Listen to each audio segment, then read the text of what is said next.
দেখুন বন্ধুরা, ডাটাই কন্ট্রোলার এর মসফেটগুলো দেখুন। এটা পরিচিত আপনাদের এই মসফেটগুলো। এর 14 ভোল্ট সেকশন কিন্তু আলাদা একটা মডিউল দিয়ে করা। এই যে, তো বন্ধুরা, এর সব কিছু ঠিক আছে, কিন্তু এটা আমার এক শোনা বন্ধু কাজ করেছিলেন। দুই সেকশনই মসফেট একদম আবার উড়ে গিয়েছিল। আমি এগুলি সব উঠিয়ে নিয়েছি বন্ধুরা, কারণ এগুলো ম্যাক্সিমাম যদি টোটাল ভিডিওটা দিতে যাই তাহলে অনেক সময় লেগে যায় বন্ধুরা। এটা এতে করে কি হয়, অনেকে ভিডিও দেখতে চায় না, এত বড় লম্বা ভিডিও। আর এর থিওরি, মূলত এই কন্ট্রোলার থিওরি সবই এক। 14 ভোল্ট সেকশনের এবং 5 ভোল্ট সেকশন থিওরি মূলত সবই এক। এই যে আমার 5 ভোল্ট যদি স্টপ থাকে, ধরে নেন যদি 5 ভোল্ট নাই, তখন এটার নেগেটিভ কমন করে আমার 78 আউটপুট পিনে মাপ দিতে হবে।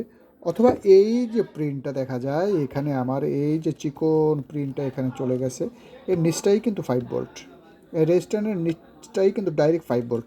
এখানেও পজিটিভ ধরে মাপ দেওয়া যায়।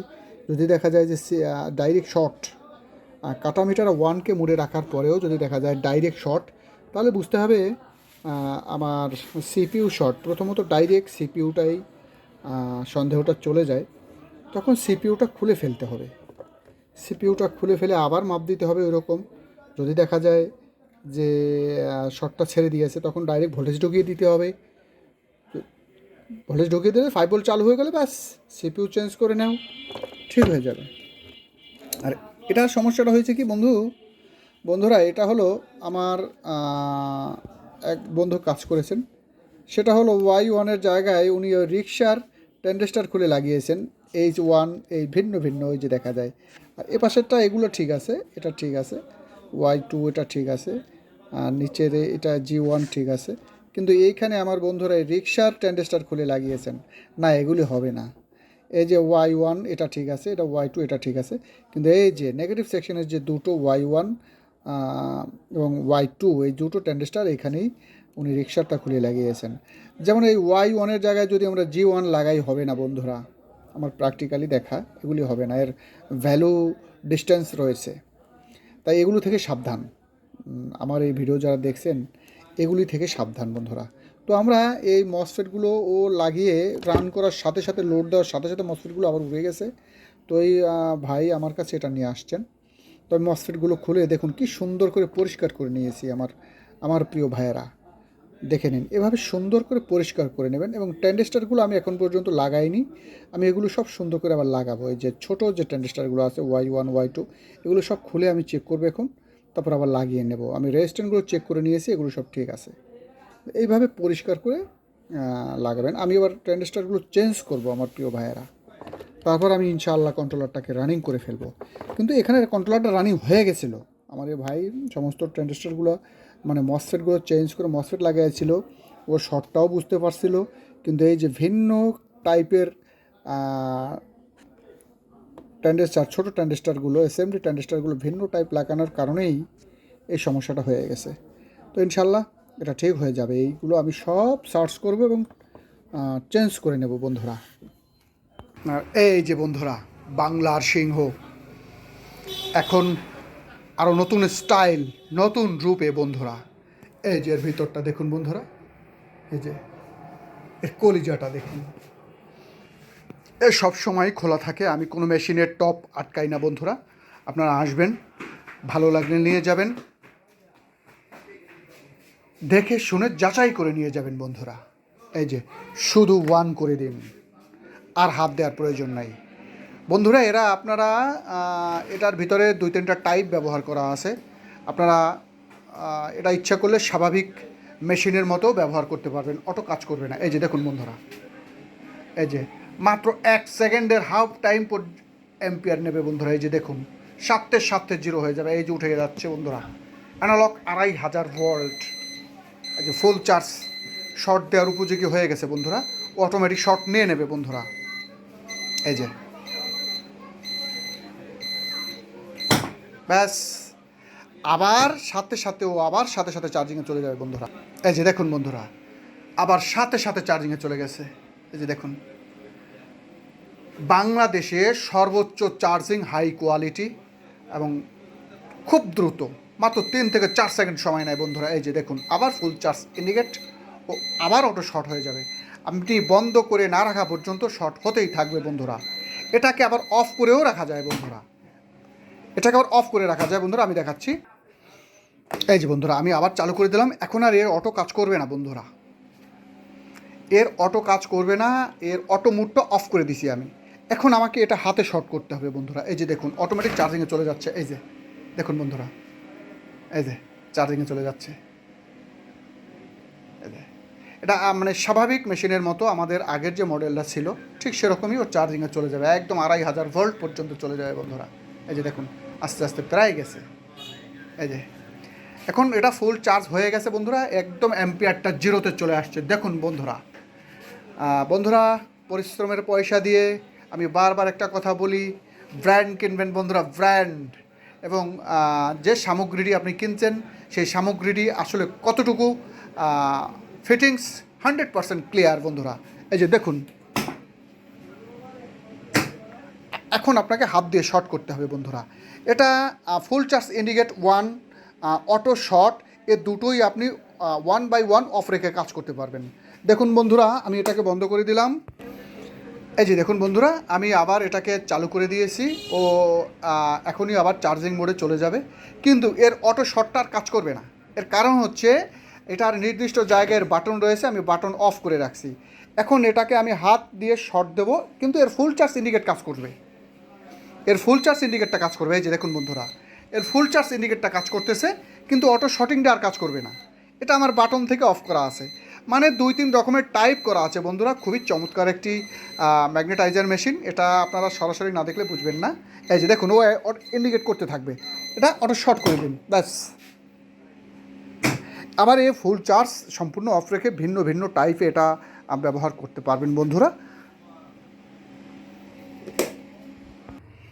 এই যে বন্ধুরা, ডিজিটাল 3 kVA ব্যাংক। এই যে দেখুন, বাংলাদেশের সর্বোচ্চ ভোল্ট এবং সর্বোচ্চ ওয়েটের মেশিন বন্ধুরা। ঠিক একই সিস্টেম এই যে বন্ধুরা, চার্জিংয়ে চলে যাচ্ছে, একই সিস্টেম। ওটার প্যানেল মিটারটা অ্যানালগ, এটা ডিজিটাল। এই যে বন্ধুরা, এটা স্টাইল দেখুন। এই যে বন্ধুরা,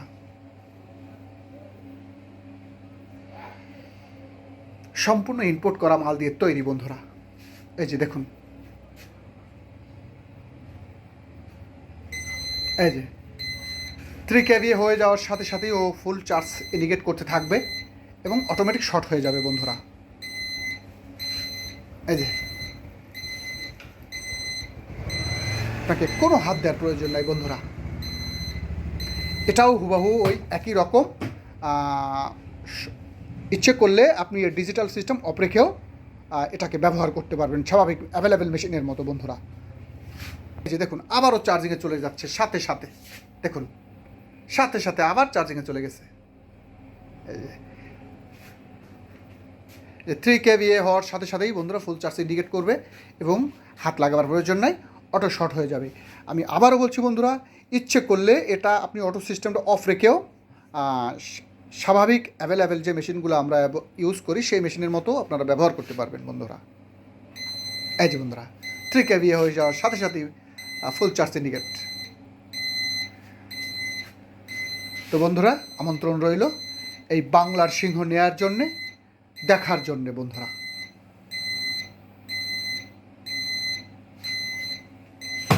এই যে বন্ধুরা, এই যে বন্ধুরা, আমরা এখানে ওর যে ট্রানজিস্টারগুলি থাকা দরকার সেগুলি সব লাগিয়ে নিয়েছি এবং ওর মসফেটের মান অনুযায়ী হুবাহু সেম মসফেট লাগিয়ে নিয়েছি বন্ধুরা। ইনশাল্লাহ আমার এই বোর্ডটা হয়ে গেছে বন্ধুরা। এই যে এখানে ওই যে আগে বললাম যেগুলা অনেক সময় ভিন্ন ভিন্ন নাম্বারের থাকে, কিন্তু ডাটাই কন্ট্রোলারের বেলায় এটা ভিন্ন ভিন্ন নাম্বারে লাগানো যাবে না বন্ধুরা। তাহলে এর গেট মেজারমেন্ট এবং ফেজের ভোল্টেজে কম বেশি আসবে বন্ধুরা। এই যে দেখুন, আমি ট্রানজিস্টারগুলো চেঞ্জ করে নিয়েছি, মানে একদম Y1 যেখানে যেটা থাকা দরকার সেটা আমি সেগুলি লাগাই নিয়েছি বন্ধুরা। Y1 ওটা Y2 জায়গায় Y2। মোটামুটি বন্ধুরা আমার এই কন্ট্রোলারটা হয়ে গেছে।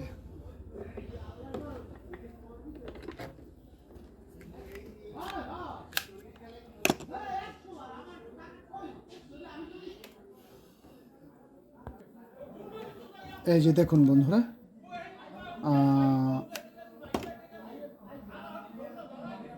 তো বন্ধুরা এই মেজারমেন্টটাই হলো আমাদের মেইন বন্ধুরা। দেখুন বন্ধুরা, আমি কিন্তু এখানে একটা ফিল্টার লাগাইনি, তারপরেও কিন্তু আমার এখানে মেজারমেন্টগুলো চলে আসবে, একদম যেটা থাকার সেটা চলে আসবে।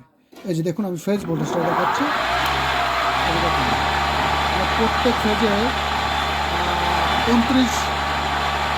29 ভোল্ট, 30 ভোল্টের কাছাকাছি।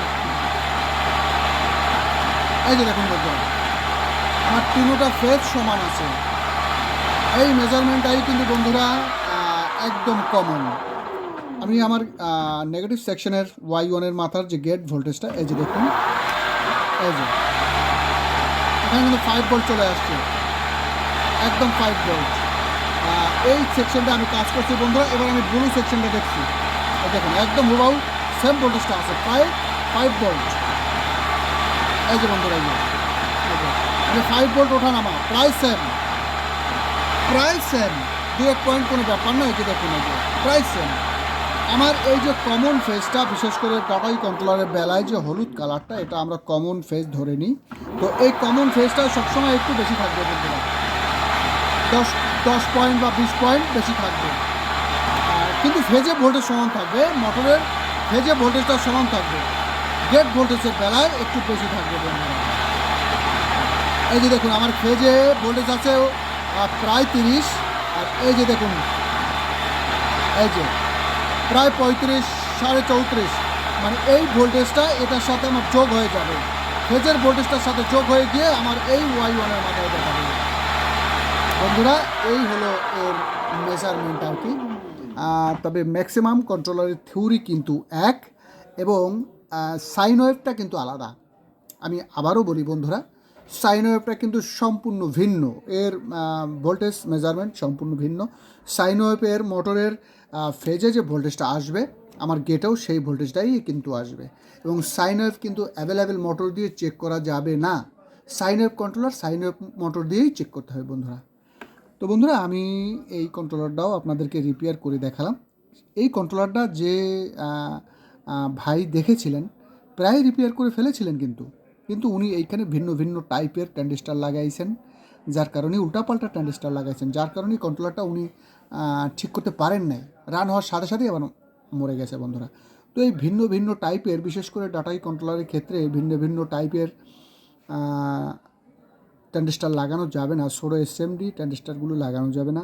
দ্বিতীয়ত লাগাইলেও বিশেষ করে এই ভোল্টেজ মেজারমেন্টটা অ্যাকুরেট করে নিতে হবে বন্ধুরা। তো বন্ধুরা, আশা করি আমি আপনাদেরকে অনেকটা বুঝাইতে পারছি আর কি, যে উল্টাপাল্টা ট্রানজিস্টার লাগাইলে কি হয়। তো বন্ধুরা, ভালো থাকবেন।